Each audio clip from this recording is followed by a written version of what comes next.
It is Coach Greg Doucette, IFBB Pro Bodybuilder, Master's Kinesiology. Today's video is all about male fertility and steroid use / SARMs use. I get a ton of questions and comments from people worried about, I take steroids, I take SARMs, I take this and that. Will I be able to have kids? I'm scared. I don't know what to do. Okay, so I'm going to get into all of that, and I am going to explain and go over the detailed analysis of my own male fertility test. So basically, I had a sperm donation. They examined my sperm, and then they give you a report back to say, are you fertile? Are you screwed? Can you have kids? And all that stuff. All right, I'm not a doctor, so do not listen to everything I tell you about this. Ask your own doctor. I'm just giving you the information based on what I'm told, not what you should do. Okay, just to give you a background, I've used and abused steroids for nearly 10 years, okay? So this is not just one little cycle and then what happened to my sperm and am I infertile or fertile, okay?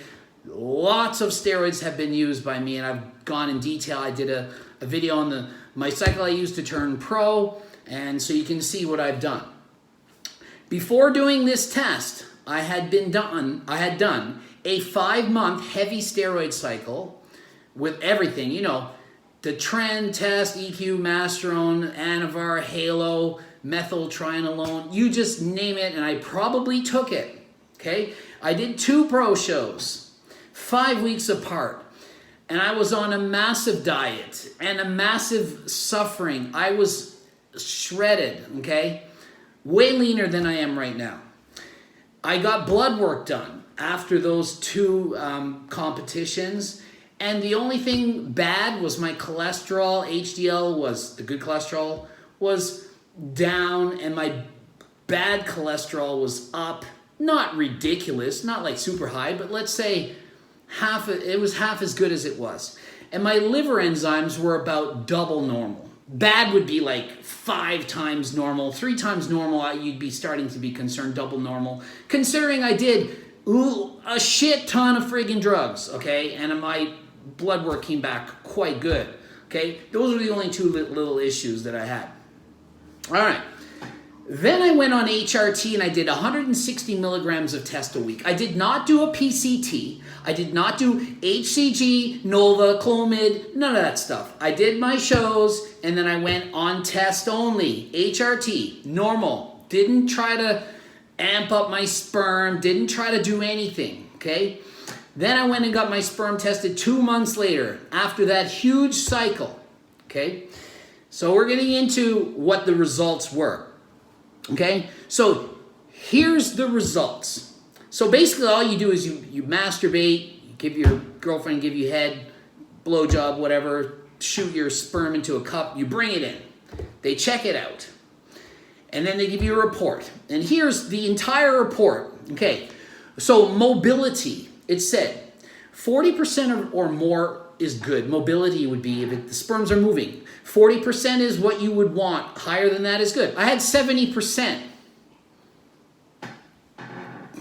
I didn't expect to have any kind of good results after I was on steroids when I did this, after an abusive cycle. The activity score, over 2 is good, and I had a 3.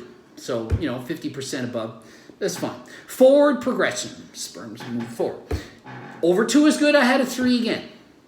Number 4, concentration. You're supposed to have over 20 million per ml, and I had 23 million per ml. So I'm above that, so that's good again. The total count is supposed to be over 40 million. I had 103 million, so that's 2.5 times as much. Obviously, that's good as well. The live, okay, over 50%, it's a yes or no. Yes. So I had more than the amount you're supposed to have. Yes. Okay. Number 7, the TZI reference range. Basically, it's just an abnormal sperm ratio, like how much sperm is abnormal versus normal. And you're supposed to, if you have over 1.8, you're not able to have kids. So that would be really bad, over 1.8. If you're between 1.6 and 1.8, It's doubtful that you'll have kids, but you could, maybe, potentially. Under 1.6 is considered normal. I had 1.4, so that is normal. So the overall conclusions that were drawn by the doctor and the report were, I am 100% fertile and would have no difficulty in having children. Boom, there you go. That's 10 years of steroid abuse after a huge abusive cycle and not taking a PCT and then just going in and doing HRT and then getting tested, and I'm normal. So this is what I'm trying to say. The fear of infertility from taking steroids is greatly overblown. If you first start taking testosterone, you in fact will have more chance of getting somebody pregnant because you in fact have, think of it as super sperm on steroids. They're stronger, they swim harder, they're better, boom, better. So if you actually go on steroids, don't think, oh wow, I won't be able to have kids, I just did a shot of test. No, you're gonna have more chance at first. Then, yeah, you have less sperm overall in the long term. It sometimes can affect a small percentage of the population so that they won't have kids. But in general, most people have no issues. I can think of a ton of IFBB pro bodybuilders who are on more steroids than I take or have taken and all have kids. And I know several people who have gotten their wives or girlfriends pregnant while taking steroids or while on HRT. Okay? I hardly ever run into anyone that's infertile. I do have comments, and trust me, I get hundreds of messages a week, probably about, 1,000, say. A lot of them are related to, I can't get pregnant, blah, blah, blah. It's very difficult to prove cause and effect. So anyone that takes steroids that can't have a kid will say, oh, I took steroids and now I can't have kids. You probably wouldn't have been able to have kids anyway, okay? If you're born and you can't have kids, and then you add steroids at 20, you were already infertile in the first place, so having added steroids doesn't make any difference. It didn't change that. So it's not the steroids that's doing this. Now let's assume that it is, because there are some people that's going to affect and you're not going to be able to have steroids. And what your doctors are typically going to do, especially in the United States, the HRT clinics will make people take HCG throughout their cycle all the time to have the bigger balls, which who cares about big balls? And I disagree with this method. In Canada, our medical doctors don't do this HCG very often as part of HRT. It causes down regulation. The HCG doesn't work as well if you just use it all the time. And for example, if you're always doing HCG, you almost need a PCT for the PCT. Like, your body depends on this HCG, and then when you take it away, then what? You don't have the stimulus anymore, and then you're screwed. So if you are infertile, obviously you have to see your doctor, but what you need to do is take HCG, but not the entire time. So let's say you're on steroids and you're 25 years old, or 30. You do not need to take HCG from the age of 25 to 35 to keep yourself pregnantable, or pregnantable, to keep yourself fertile. You do not need it. If you do decide, okay, it's time to have kids, I met my woman and we're getting married and I want kids, then you add HCG. For about 2 months, 500 microgram, or what do we call this? International units, IU.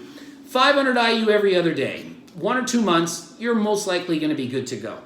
That's stage 1. If that doesn't work, the doctor will probably suggest that you take Clomid. That's another way of doing this, and that's like kind of like stage 2. That's going to help, and see if that works. Now, if you do not want to do a PCT and you just want to go off the steroid cycle that you're doing, your body is almost always going to come back to normal. So just because you abuse steroids doesn't mean you're screwed for life. You're not screwed for life. You're screwed for 6 months to 2 years, depending on your age and the cycle that you used, if it had trend, how suppressive the cycle was. In 6 months to 2 years, your body will come back to normal. Happens all the time. I get guys that I use steroids for 5 years, for example, then they stop, and then they get their blood work 3 months later, 6 months later, 9 months later, a year later. It's usually a year or more before they get back to normal. That's to be expected. If you don't do a PCT, it's going to take a half a year to 2 years to get to normal. In that time, all the muscle that you put on above your genetic limit, gone. Just like that. Disappeared. So if you put on 20 pounds of muscle past your limit, all those 20 pounds are gone. The reason why people do a PCT is because they don't want to go 6 months to 2 years without feeling good. You're going to feel like shit until your testosterone levels get produced back to normal. That's why PCT comes in, and it can speed it up big time. Usually 3 to 6 months you'll be back to normal. A lot of guys think PCT and in 6 weeks you're back to normal. Dude, or guys, in 6 weeks you haven't even gotten rid of the test that's in your body. The longer esters haven't even cleared completely. A lot of you are getting your blood work done 4 weeks after your last shot, and you're like, oh, my testosterone's normal. I'm PCT worked. I don't even need anything. It's like it hasn't even gone to rock bottom yet. If you're at 5,000 tests, and then 4 weeks later you're down to 500, and you're like, oh, see, I'm normal. I recovered. I'm good. 2 weeks later, you're at 200. You didn't even drop to your lowest point yet, and then you're back on cycles. It's just too early. So you have to decide, look, am I going to do blast and cruise, or am I going to take like a PCT? So for me, I'm old. I'm doing HRT for life. That's how I do it. I'm not worried about pregnancy. Obviously, I have the results. I mean, they're right there. I'm not making this up. I read this off of my sheet, okay? So it's right there. Yeah, so trying to see if I missed anything. Not really, I guess. So I hope that clears it up. Overall, you can see from my conclusions is people are over worried about being infertile, and it rarely happens that you're not going to be able to have kids. If it was, all the IFBB pro bodybuilders that we all know are on the most amount of steroids that probably any person in any sport takes. These guys would have trouble having kids. But look, I don't need to name names. Look at the list of pro bodybuilders that have children.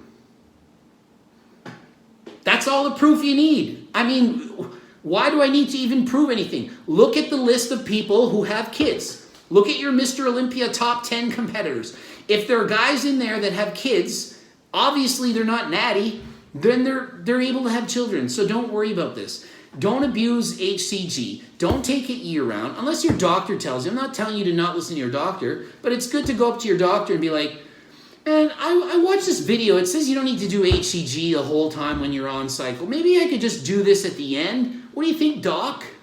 And then maybe your doctor would be like, yeah, I guess you don't need to. I just thought you wanted it. And really, the research doesn't support that you need all this stuff. There's some studies that say it's beneficial, and there's some that say it doesn't. So it's like, give or take. And doctors can only do what's medically been advised based on research. And then, so they're going to see one side and the other side. They don't really know what to do. Not all doctors are like supreme geniuses on HRT. They're not. You need an endocrinologist or a specialist, like an anti-aging doctor, which in Canada, they don't even allow them to do this anymore. So, you know, you're pretty much looking at the United States, and then you're paying for this a lot of money, and a lot of these doctors are trying to get extra money. So they're going to prescribe these things. So I don't know what to tell you guys. But anyway, end it there. Visit my website, gregdoucette.com. gregdoucette.com. Just like my name, no weird spellings. Subscribe to my channel and like the video. And I'm a full-time coach. I do that for a living. So go on the site, pick out a coaching package, send me an email, fill out the questionnaire, and I will do my best to help you reach your goals. Later.